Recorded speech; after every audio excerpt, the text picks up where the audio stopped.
안녕하세요. 저는 엘림스의 권혁연 집사입니다. 교회에서 전도팀을 모집한다고 했을 때 항상 전도에 대한 부담을 갖고 있던 저는 얼른 지원했습니다. T40를 하던 2주차에 제 꿈에 친구가 나타났어요. 우리 교회에 온 곳이에요. 저는 주님께서 더 이상 미루지 말라고 저에게 공고하시는 것 같아서 그 친구랑 약속을 잡고 또 다른 친구와 강릉에 살고 있는 선배를 초대했습니다. 함께 만나기로 한 것이에요. 그 선배는 제가 올해부터 기도하던 선배였는데 알코올 중독의 그림만 그려서 온몸이 많이 망가져 있는 상태였습니다. 이명에 녹내장애 또 이도 다 망가져서 9대나 임플란트를 해야 했고 팔과 손도 상태가 안 좋아서 툭 치면 곧 쓰러질 것 같은 상태였습니다. 저는 선배를 향해서 기도를 해주었고 선배는 이명이 좀 나아졌다고는 했지만 주님 영접은 거절했습니다. 그 선배에 대한 안타까움이 너무나 커서 저는 계속 선배를 위해서 기도하면서 지속적으로 문자를 주고 또 전화통화를 했습니다. 딱딱했던 선배의 마음이 조금씩 열리기 시작했습니다. 그날 또 제가 주님께 기도했을 때 그 선배의 마음을 어떻게 주님께 인도해야 될지 어떻게 마음문을 열게 될지 주님께서 가르쳐 주시는 것 같아서 제가 전화를 했습니다. 선배의 넋두리를 1시간 이상 쭉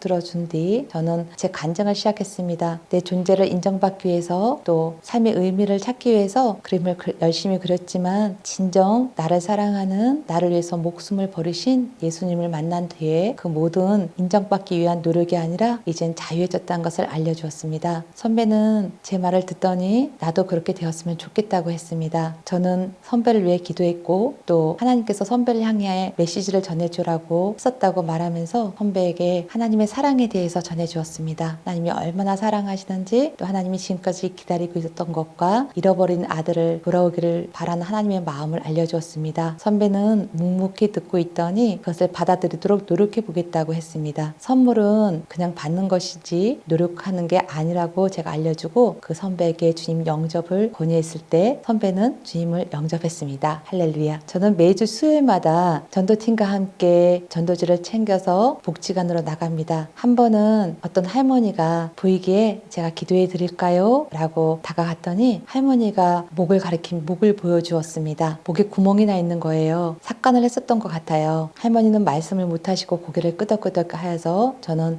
할머니를 모시고 한쪽으로 가서 T40에서 배웠던 행복으로의 초대를 할머니에게 또박또박 읽어드렸습니다. 할머니께서는 제 손을 꼭 잡고 고개를 끄덕거렸습니다. 제가 주님을 영접하는 부분을 읽어드렸을 때는 고개를 크게 끄덕끄덕 거리면서 제 손을 꼭 잡으며 너무나 기뻐하였습니다. 할렐루야. 주님을 찬양합니다. 전도지를 들고 나갔을 때 어떤 분들은 전도 물품만 관심 있는 분도 있고 또 전도지를 거절하는 분도 있지만 목사님께서는 사람들에게 거절할 기회도 줘야 한다고 했기에 저는 거절하든 또 잘 받아들이든 담대하게 복음을 전할 수 있게 되었습니다.